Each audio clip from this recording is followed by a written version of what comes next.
le goul de la tannerie à Bourg-Saint-Andéol. Cette source draine un puissant massif calcaire, le plateau du Lahoux. Depuis près de 20 ans, les spéléoplongeurs se sont acharnés à remonter en scaphandre autonome le conduit de la résurgence. La grotte est totalement immergée dès l'entrée. Au fond de la vasque s'amorce une galerie à faible profondeur, entrecoupée par des étroitures à 100 mètres de l'entrée. Cette première partie du siphon est à dominante horizontale. Seuls quelques ressauts en profondeur accidentent le parcours. À 700 mètres de l'entrée, on atteint le début de la zone profonde du siphon. Celle-ci plonge brutalement par une alternance de rampes inclinées très raides et de brusques crans descentes. Les explorateurs précédents se sont arrêtés à 865 mètres de l'entrée et par 80 mètres de fond, limite extrême pour la plongée à l'air comprimé. Pour tenter de progresser plus loin, il faut utiliser des mélanges gazeux spéciaux à base d'hélium. Depuis maintenant 2 ans, je me suis passionné pour ces problèmes d'exploration en siphon à grande profondeur. J'ai calculé des tables de décompression spéciales pour cette plongée, mais l'entreprise reste délicate, voire même dangereuse. La durée totale d'immersion prévue atteindra en effet 7 à 8 heures, en fonction de la profondeur au terminus de mon exploration.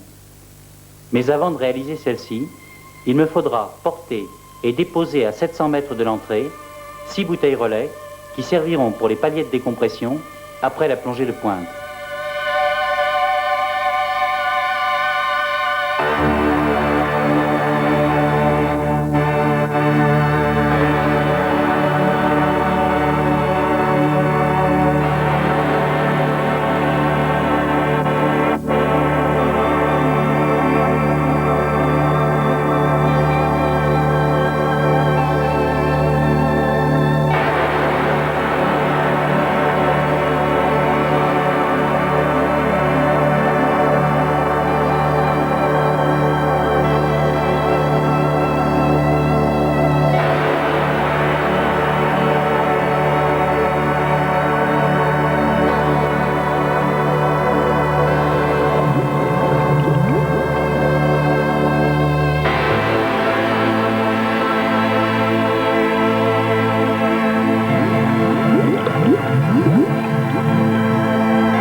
Après 100 mètres de progression facile, la galerie présente une succession de passages bas assez rébarbatifs.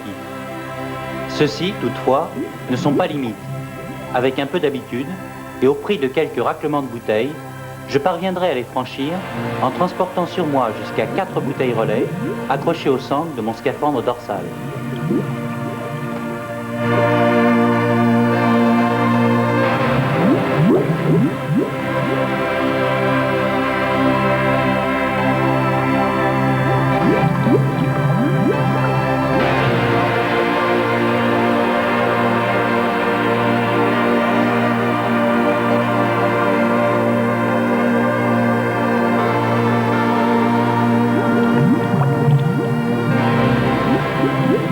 Dans certains siphons, le franchissement d'étroitures extrêmes n'est possible qu'en décaplant, c'est-à-dire en ôtant ses bouteilles et en les poussant devant soi. Ce n'est heureusement pas le cas ici, pour cette étroiture verticale qui constitue le dernier obstacle sérieux avant la zone profonde terminale.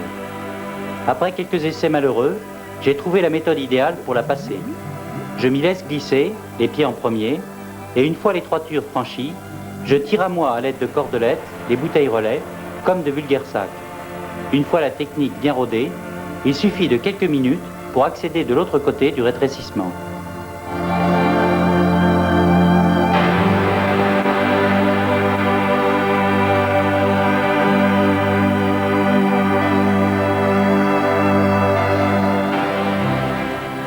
La galerie qui mène au puits a une forme très régulière et pratiquement constante sur 600 mètres de parcours. En section, elle ressemble à une lentille aplatie. Le conduit est bas, mais large de plusieurs mètres, et la progression est aisée. La visibilité est excellente, et les éclairages révèlent tous les contours de la galerie. L'argile fluide, dangereuse, que l'on rencontre trop souvent dans les siphons, est ici absente. Seuls, quelques sédiments subsistent en plaquage dans les tournants, hors d'atteinte du plongeur.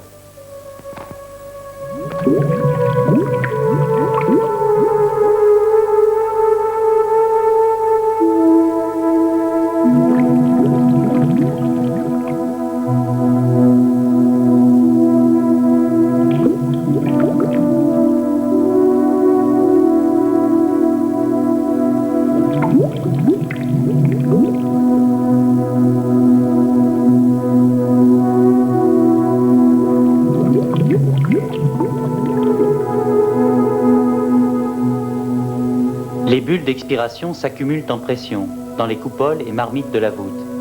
En progression, dans la lumière brutale des phares, ces poches d'air artificielles ressemblent à des flaques de mercure, inversées. Parfois, en fonction du pendage du conduit, les bulles roulent le long des plafonds, terminant leur éphémère trajet piégé dans une fissure.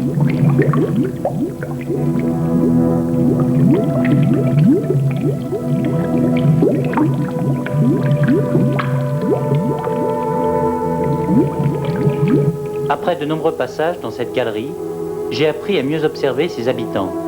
En effet, malgré un environnement hostile, la vie n'est pas absente dans les siphons.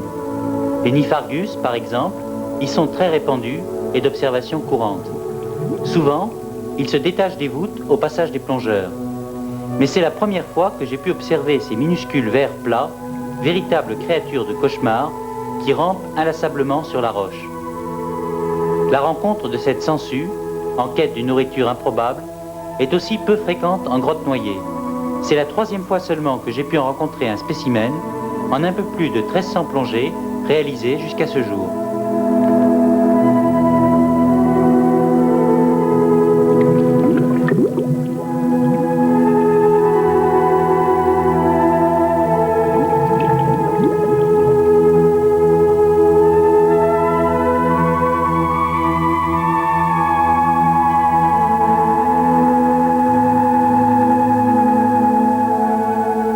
Je plonge sous la terre depuis 20 ans. Professionnellement, en tant que scaphandrier, j'ai exploré des résurgences un peu partout en Europe, et toujours pour des projets de captage, pour alimenter en eau potable des communes de régions calcaires le plus souvent désertiques. Mais à côté de cet aspect travail, j'ai fréquenté les eaux souterraines pour le plaisir, y consacrant la totalité de mes moments de loisirs. Les milliers d'heures que j'ai passées dans les veines de la terre ne m'ont ni blasé, ni lassé, bien au contraire. Pourtant, la véritable fascination qu'exercent les siphons sur ceux qui les pratiquent est bien difficile à expliquer aux profanes. Il n'y a que l'eau, la roche et l'obscurité. Mais ces trois éléments simples, combinés, créent des paysages d'une infinie variété et d'une très grande beauté. Il y a une vingtaine d'années, explorer un siphon sur quelques dizaines de mètres relevait encore de l'exploit. La plongée durait quelques minutes à peine, qui paraissait un siècle. Actuellement, un peu partout dans le monde, il existe des réseaux noyés qui ont été reconnus sur plusieurs kilomètres de développement, et les durées de plongée, en immersion totale, atteignent parfois 10 heures.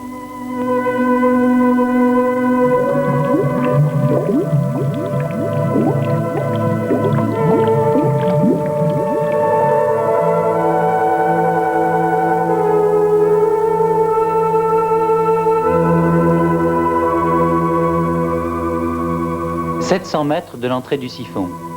Le début de la zone profonde du goule de la tannerie est marquée par un véritable effondrement. Le domaine de la verticale commence ici. Au sommet du puits, la profondeur n'est que de 5 mètres, ce qui crée une difficulté supplémentaire. En effet, après un séjour à grande profondeur, même de courte durée, mon organisme sera saturé d'azote et d'hélium. Pour pouvoir éliminer ces gaz pendant la remontée, je devrais effectuer une décompression par palier, avec des arrêts tous les 3 mètres. Cette remontée par étapes va durer 6 heures. Pour disposer d'une autonomie suffisante pour la décompression, j'installe, à différentes profondeurs dans le puits, des bouteilles destinées à la réalisation des paliers. Celles-ci sont remplies par des cocktails gazeux divers.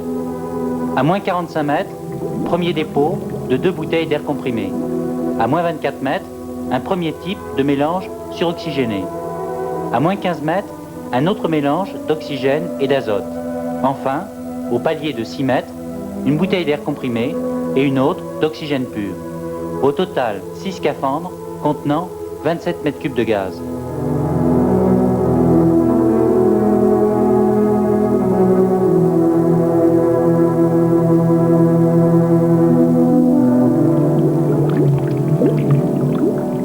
Après 3 séances de portage, j'ai installé et amarré dans le puits les bouteilles de palier. Tout est en place maintenant pour l'exploration profonde.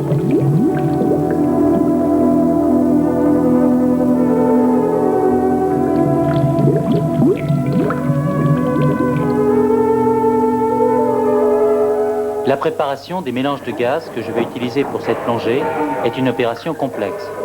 Dans son usine d'Aiguebelle, la Prodair est l'un des principaux fournisseurs français d'hélium de qualité plongée. À chaque étape de leur fabrication, la composition des mélanges est contrôlée avec soin. Ces vérifications, rigoureuses, sont impératives dans le cas d'une plongée profonde. Certains gaz, inoffensifs à la pression atmosphérique, peuvent se révéler des poisons mortels pour l'organisme en grande profondeur. Ainsi, cet appareil permet de connaître instantanément le pourcentage exact en oxygène du mélange analysé.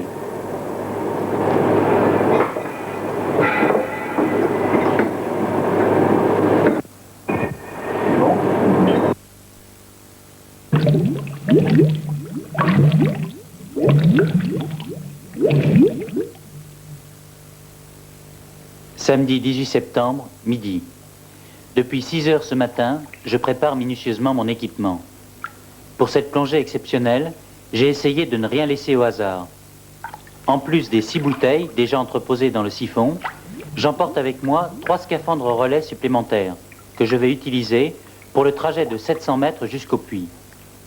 Sur mon casque, j'ai disposé 5 lampes frontales indépendantes qui m'assureront une autonomie cumulée en éclairage de 10 heures.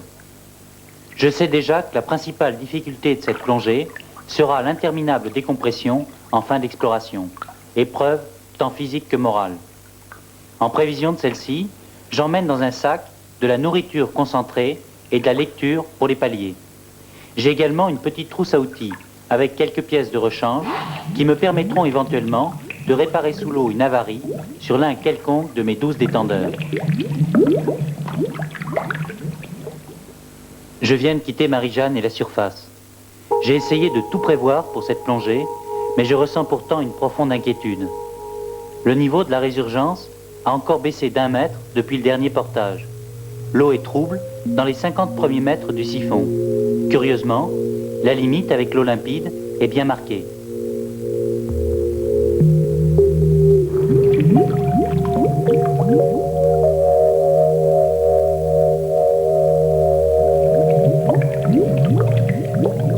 En utilisant un scooter sous-marin, je vais gagner du temps sur le trajet jusqu'au puits. Mais surtout, au retour de la plongée profonde, il m'évitera d'effectuer des efforts dans la galerie. Ceci est particulièrement important après une plongée à l'hélium. Il est impératif d'éviter tout mouvement violent qui pourrait provoquer l'apparition d'accidents de décompression graves. Au fur et à mesure que le siphon défile devant moi, mon angoisse de début de plongée s'estompe peu à peu. Maintenant, je suis dans l'action. Tout va bien se passer. J'abandonne le scooter au sommet du puits. Par ultime précaution, j'y dépose également une lampe et un phare de rechange.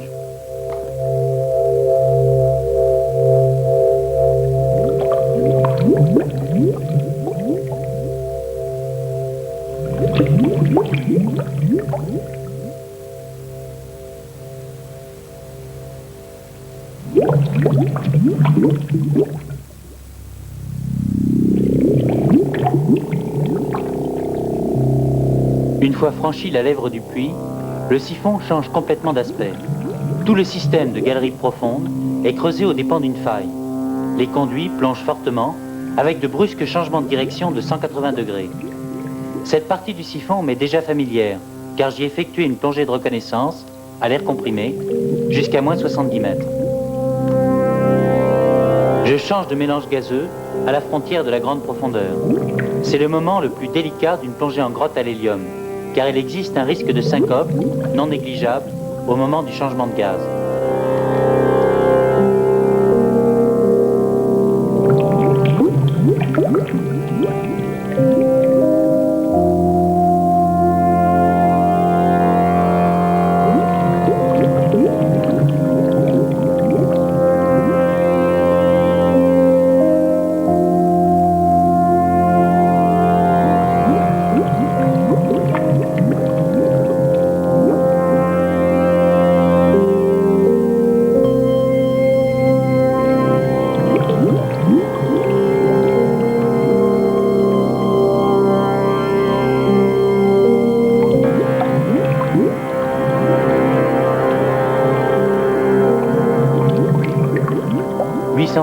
Mètres de l'entrée, cote moins 80. Ici se termine la partie connue du siphon.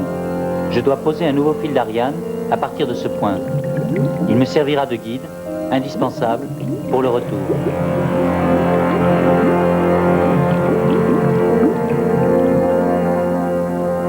En grande profondeur, en siphon, tout a une résonance différente. Le froid du mélange ternaire que je respire se répand lentement dans mon corps. Mais grâce à l'hélium, mon esprit reste lucide. Le profondimètre devient une sorte d'instrument abstrait, et je ne m'étonne plus de voir l'aiguille grimper sans cesse. Moins 85, moins 90, moins 100 mètres. À cette profondeur, si j'utilisais de l'air comprimé, je serais déjà terrassé par l'ivresse, cette narcose de l'azote qui endort littéralement le plongeur. Je consomme ici 11 fois plus de gaz qu'à la surface, 220 litres par minute.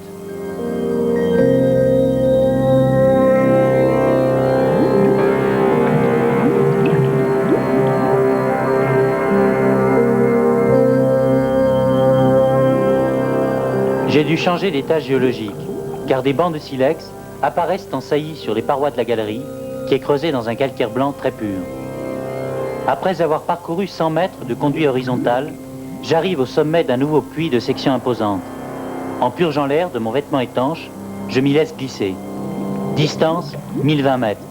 L'aiguille de mon profondimètre a dépassé la marque 110 mètres, et je commence à ressentir l'effet narcotique de l'azote contenu dans mon mélange.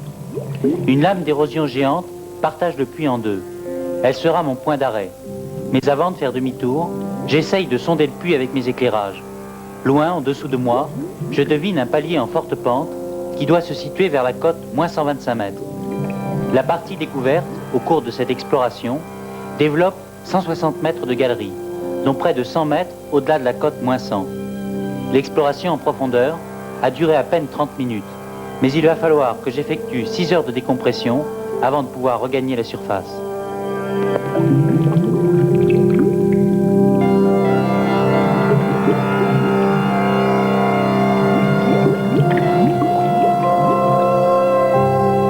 Les premiers paliers commencent au-delà de 60 mètres de profondeur. Au début, ils s'enchaînent rapidement et le contrôle des tables et des instruments de plongée m'accapare totalement. Mais au fur et à mesure que je me rapprocherai de la surface, les paliers vont s'allonger, démesurément. Les derniers dureront plus d'1 heure. Pendant la remontée, à 5 reprises, je changerai de mélange. Ces cocktails gazeux, de plus en plus enrichis en oxygène, me permettront d'éliminer les gaz inertes dissous dans mon corps. Ces procédures complexes sont encore du domaine expérimental en plongée souterraine. La combinaison étanche me permet de me stabiliser à chaque palier, même en pleine eau.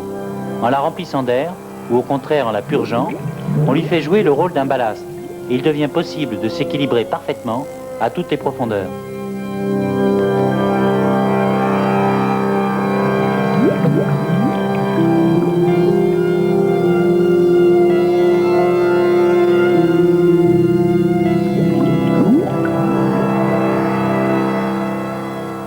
Les accidents de décompression, après une immersion à l'air comprimé, surviennent en fin de plongée, généralement à la sortie de l'eau.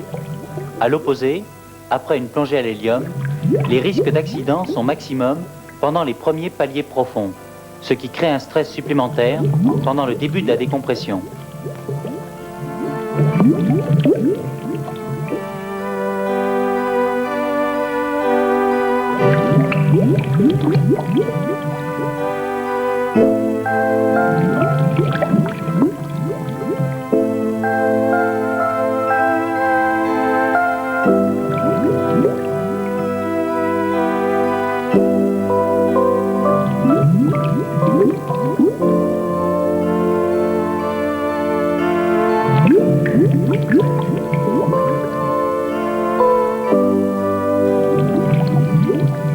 Moins 12 mètres. J'entame ma 4e heure de palier et je commence à souffrir véritablement du froid. Pour la 5e fois, je change de mélange gazeux. Après plusieurs heures de décompression immobile, en pleine eau, il devient difficile de lutter contre un sentiment de solitude extrême. Il faut alors s'occuper l'esprit et lui trouver de bons dérivatifs. Se nourrir avec des rations concentrées ou encore, plus efficacement, lire un bon polar. Il s'agit d'un livre ordinaire. Le papier et l'encre d'imprimerie résistent parfaitement à l'eau. La seule difficulté consiste à tourner les pages.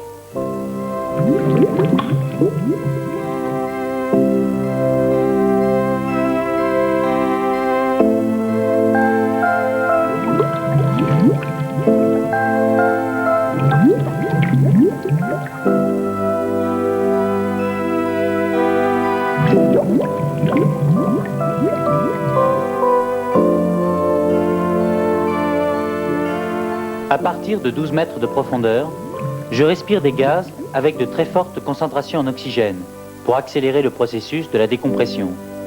Il existe un danger de crise hyperoxique qui présente les mêmes symptômes qu'une crise épileptique et qui est évidemment mortel en immersion. Pour éliminer ce risque, je rince mon organisme en respirant de l'air comprimé normal par séquence de 25 minutes.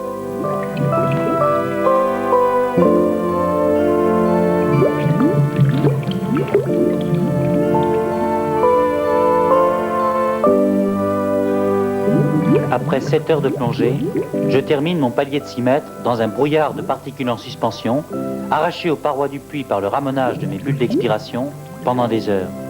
J'ai froid, et il me reste encore 700 mètres de galerie à parcourir avant la sortie. Qu'importe, je suis intensément heureux. L'exploration a réussi, la décompression s'achève sans problème, la partie est gagnée.